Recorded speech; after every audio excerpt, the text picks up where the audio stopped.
With more funding, what objectives will you fulfill? Like in terms of, you say these are the top 3 things I would like to accomplish, and if we get the funding, these would be the 3 things I really want to do first. Well, the most important thing that we want to do, and funding will help us, is establish a network of doctors and clinics in these districts. So these clinics that we don't, it's no good to come into an area for a one-day clinic. If you do that, sure, you can take care of colds and coughs, but that's not what we want to do. Right. So we need to establish in these areas continuity clinics that not only we have visiting doctors come in, but local doctors work with us and we work together and eventually transfer the care over to them. And that takes time and money. We have to get some people over here to initially set up these clinics, and it's a lot of administrative work. And when you say administrative, with government here to get permission?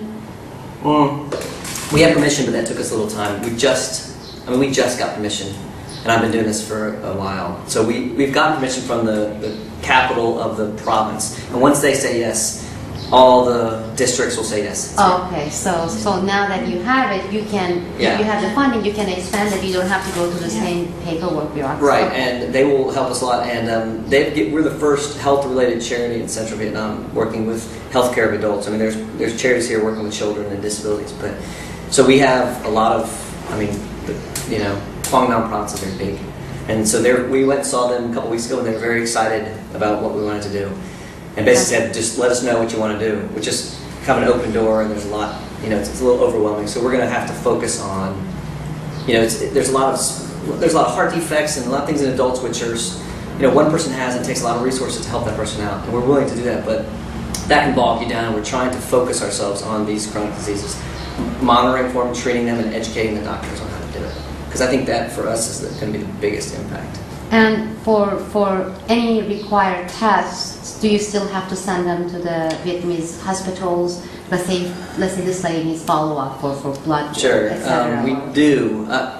If I had an unlimited funding, which I'm sure is out there somewhere, I would love to have a clinic here where I could do all that stuff, even if it was in Hoi An, just a clinic or a small hospital that was charitable and that took care of patients, and where we could do X-rays and labs and. I can only do so much here.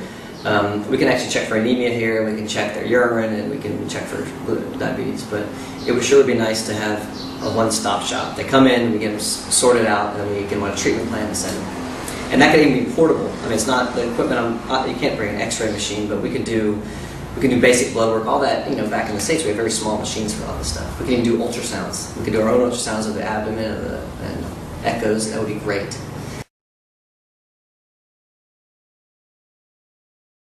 You were also telling us about the volunteering as far as the doctors go, and why it's so important to be able to give 2 months or commitments or minimum of 3 months. A lot of people, they think I'll go and do a few weeks, 2-3 weeks of work, and it takes only that long to just get a hang of place. Can you just tell us a little bit about that? Yeah. And why the longer term commitments brings much more result, and that's what's needed here. Yeah. Just coming to Vietnam from anywhere in the West it's a big culture shock. It's a big, there's jet lag and everything. It literally takes you a week and a half just to get yourself accustomed to being in Vietnam. And so we have people come over. We used to have volunteers that came over for 2 weeks at the orphanage when I worked there, and they were productive in their last 2 or 3 days. They really were, just to get used to the culture and to get used to everything. It takes time, and even as a doctor coming over, they need to be here for a certain amount of time. You're going to spend the first 2-3 weeks getting used to the culture, and then you're productive, and that's when we want you. I would like, when volunteers come over, I'd love for them to spend a week in Hanoi sightseeing, or 2 weeks in Saigon sightseeing, whatever they want. Let them sightsee, get used to it, and then come here, and then we'll be productive. But a couple weeks is not enough. We've got to get people to give up more time, and that's not easy. Are there any central places, whether it's in the States or in other countries, like in other Western countries, where let's say after first year of practice, some new doctors, they find out about these types of opportunities for volunteering, and they can come and enroll? For example, how will they find out about your organization?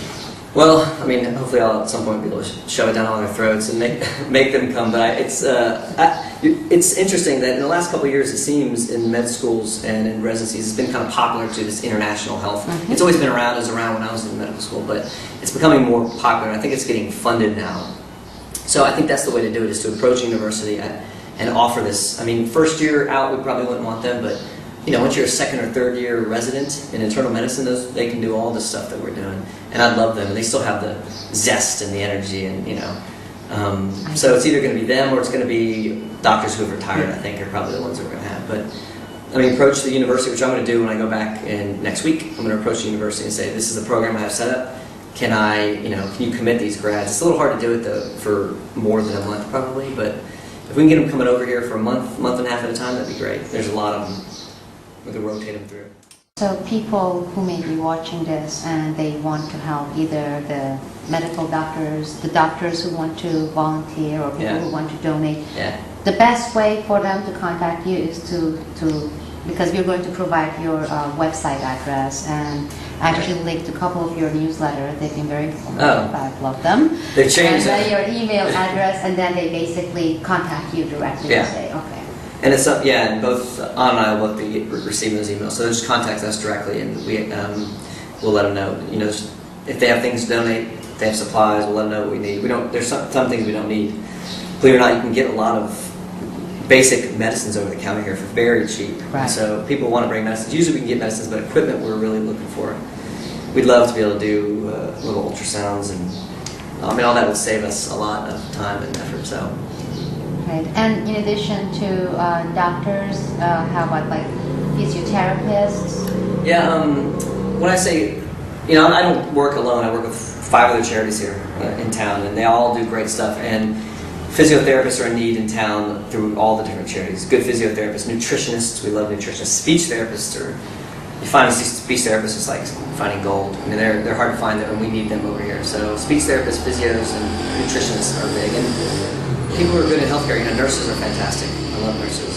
And they come, it's very easy, or is it difficult? I don't know, because you'll have people like Anne these people would need to translate, overcome the language barriers, or even some of the cultural barriers in terms of how to communicate. And one of my last volunteers was going to help me set up this kind of like a little booklet on the quick education when you come to Vietnam. Just kind of get you past all these things. Because a lot of people, they get intimidated. Oh, the language difference, the culture difference, so they try to go and pick somewhere else. So I just want to let these people know that there are ways to deal with it, and actually it seems like it works out good when. Yeah, it works out great. Vietnam is also a beautiful place. So, and there's not. I preach in the choir. I realize you guys know this is wonderful. It's a great place to come vacation, and so you get the best of both worlds here. You get to enjoy the beautiful scenery, and you get to enjoy the north and south are both beautiful. But that comes with there's a lot of poverty in the country. You can do a little bit to help out while you're enjoying it. And so you do half and half. Maybe we could be in somewhere like Kabul or something. At least we've got like beautiful scenery. It's safe here. It's very nice, and then you got people who are really in need. Just go out to the countryside and you'll see there's people who are quite poor. Anything that I should ask? Because